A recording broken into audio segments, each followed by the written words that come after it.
We are doing a Toys for Tots race this weekend. And naturally, we're in the toy aisle of a Target. So we get some toys for the race. It's up in Helena, Alabama at the warehouse. So we'll get to more of that obviously in a second. But first, let's pick out what we need to get for this race, for the cause. I'm thinking that Star Wars would be a good option. Something like that sounds like it would be fun to play with. One of these guys. Get one of these. Shopping for a girl. I have no idea what they would want. Something pink and sparkly, I think. So that, funny story. That was actually a suggestion from a group of very nice ladies that had a cart full of girl toys. And I said, what's a good one to get? So they directed me in a good direction. Hopefully somebody likes it.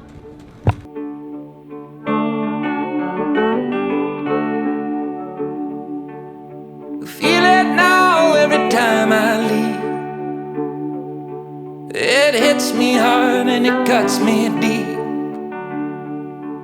I'm 1,000 miles from happiness, 1,000 miles from you.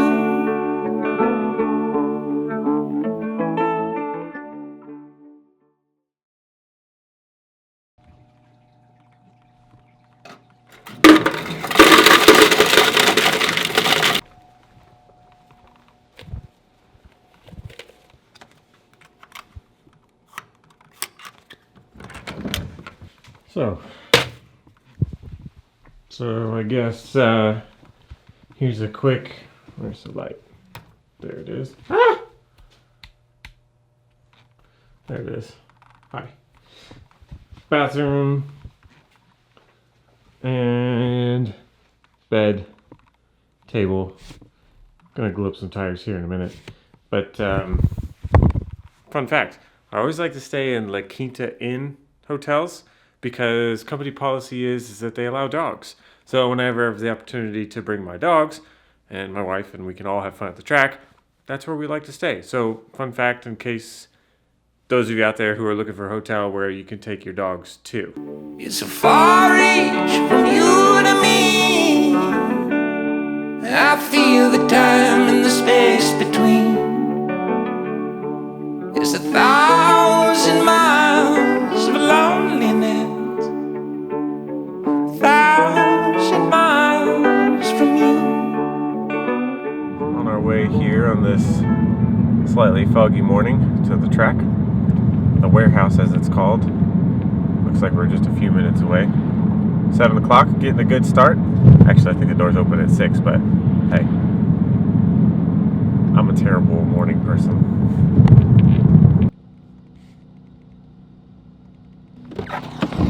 You know you've arrived at a RC track when you're surrounded by generators and trailers and trucks immediately, so here we go. Every mile on my map leads to you. It leads to you. Every mile on my path leads to you. It leads to you.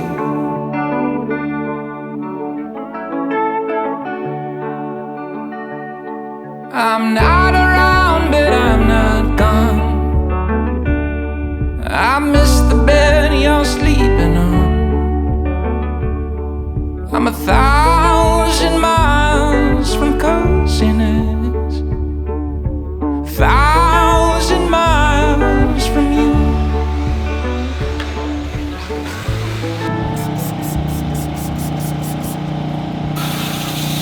Out here, dialing in the nitro car and the two-wheel. Struggling a little bit so far, but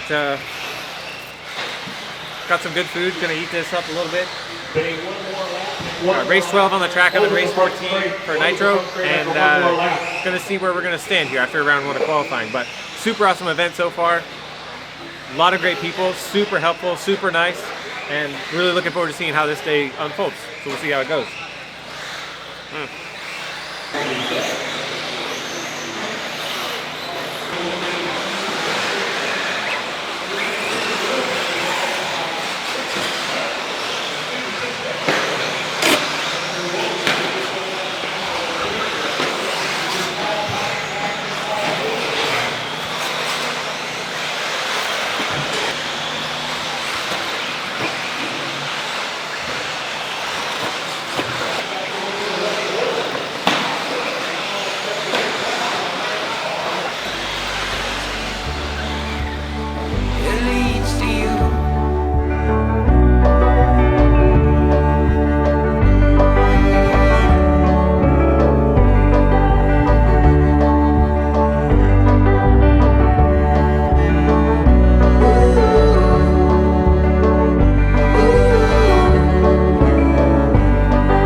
fond.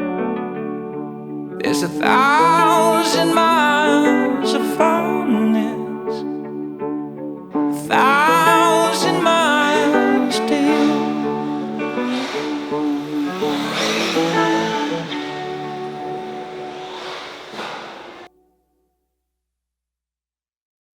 Okay, hey guys, back here in the hobby room. Real quick, just wanted to go over some of the setup things and changes that I was working on while I was at this Toys for Tots race. Thought you might find it interesting. Starting off with the two-wheel drive buggy. We definitely showed up with the wrong setup. This race track is an indoor clay track. I think it was a little bit new of a layout. It didn't have much of a groove, so it was very slick and not much grip kind of came up over the weekend. So I immediately kind of did a lot of stuff to try and manipulate a little bit more grip into the car. So right off of the bat, because it was a little bit slicker and very cold, I lightened up my spring package and my oil package like immediately. On the springs, I went from the white TLR spring that comes in the kit to a AE green V1 spring. It was the softest spring that I knew I had. I don't know if it's technically any softer, but I just did it to err on the side of softerness. I did have a blue AE V1 spring on the front, and then many thanks to my pit buddy Justin, he gave me one of his AE gray V1 springs to soften it up there just a little bit. And then on the oil package, I went from a 32.5/30 to a 30 to 27.5, and definitely got the car to kind of rebound and get a little bit more into the track. Only other thing I did on the shocks was I moved the eyelet in on the back shock just to kind of get it to be a little bit more responsive and give me some on power grip.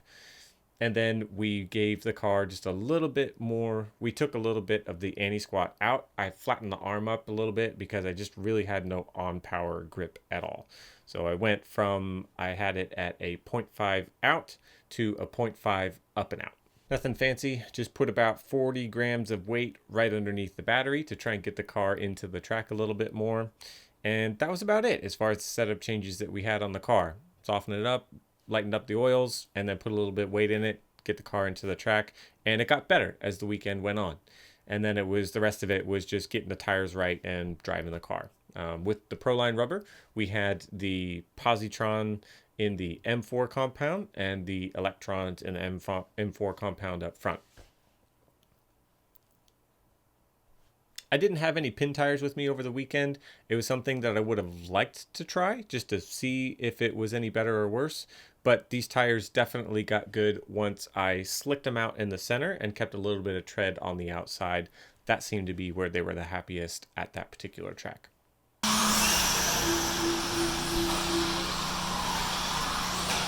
Nice clean start.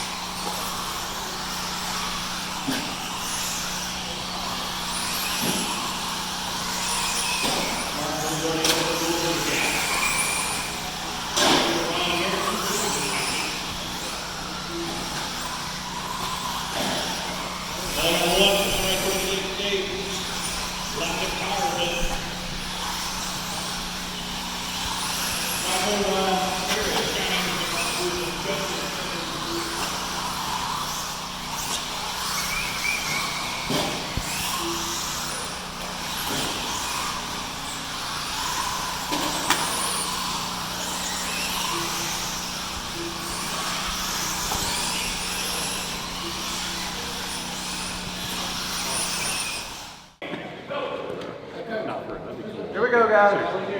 Let's do two-wheel drive short course. Or what? You tell me. Moving on to the 8X Buggy.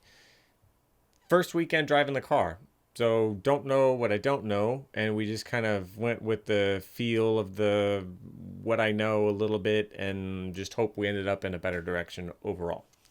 So taking a setup that was a Dakota Fend setup sheet, it was a little bit higher bite track, bigger track, and it was warmer. So a lot of the setup just didn't really carry over to the track I was at this particular weekend.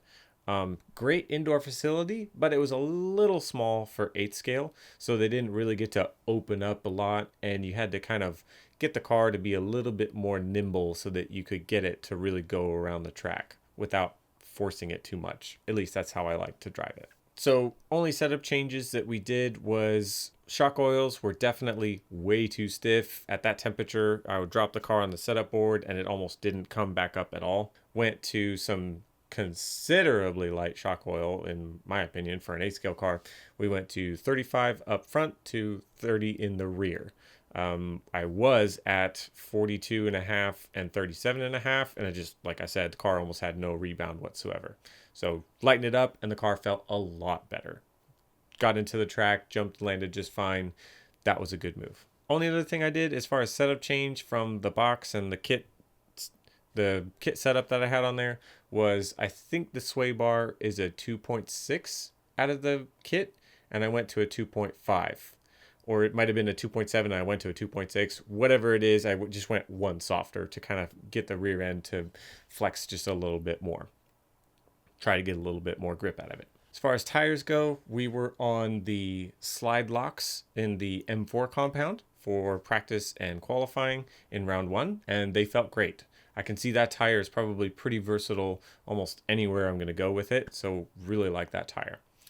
Then, in anticipation for the track to get a little bit more of a groove and the moisture in the air, I felt like the clay compound Positrons were going to be a good choice, or possible choice. So for round 2 of qualifying, I put them on to kind of break them in and just see how it was going to react in the track. And they actually felt really good. The car wasn't as edgy. It was a little bit more neutral, and you could push it just a little bit harder. It was a really good balance. So I like those tires, and we went ahead and kept them on for the main. Unfortunately, going into the main event, spoiler alert, simple oversight on my part, was a DNF about, 15, 20 laps into the event. Really unfortunate to kind of travel that far and then to DNF, but it's okay. Learning, not the end of the world, and definitely not anything that was wrong with the TLR car. I was driving, and I was actually in second for a really long time behind Cole Caston. Super fast kid, and doing some good battles with some of the local guys up there. And then the car started to feel really funny. It felt more or less like the engagement of the clutch was like an on-off switch. And I was like, oh no, something's not right. And then eventually got to the point where it was just like on all the time. It was like stuck. And it obviously didn't drive very well. And it got to a point where I came into a corner and stopped, and the engine just shut off. And I knew something was wrong. And Justin, he rushed out to restart me a couple times. And I eventually was just like, no, something's wrong. So many thanks, Justin. You were an awesome pit guy. Sorry to let you down, man. Come to find out, really simple. I didn't put thread lock on my clutch nut, and the clutch nut just backed off a little bit, and it just made the clutch all funky, didn't work right. And so I came back home, tightened it back up, fired it up, and I actually ran it today. Didn't have to do anything else to the clutch, and it ran just fine. So silly Ryan, learning nitro stuff as he goes along, hoping that I can continue to avoid these mistakes going into 2020.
I just want to let you guys know I had a super big, awesome helping hand, and I wanted to introduce him and give him an opportunity to talk about a little bit about himself because he's such an awesome guy. So, Justin, Hi. say hi. Hi. To the YouTubes. Hi, YouTube. How you doing? So you had a pretty good weekend. You ran a couple classes. Tell us a little bit about how it went for you. My classes went really good. I got TQ and win in both trucks, two-wheel drive stadium truck and two-wheel drive short course. I qualified second for two-wheel drive mod buggy. I had an unfortunate malfunction in the main. I actually stripped the servo horn, but the car was really good and all the equipment worked really good. Nice. So you were also... He was also my pit guy, and it was like super awesome fast for my nitro car. Like that second, both of the pit stops that you did were like really freaking good. And the communication where we had to, you know, lean it out, richen it, and all that stuff, you just like did it. It was super awesome. Hey, So it was awesome, yeah. yeah, I just want to say thanks for that. Do you have any special words for the people of YouTube? I guess just if you're looking to go fast, I guess I'll give some go fast tips. If you're looking to go faster, practice, practice, practice, and make a lot of tuning adjustments like I did this weekend, and just keep at it. You'll get it eventually, even if you're not getting it right off the bat. Nobody gets it right off the bat. Just take your time and be patient. Just gotta learn patience. Nice. I like it. Well, dude, thank you so much. High five. It's Nice. such a great time meeting you. Awesome, man. We'll see you next time. See ya.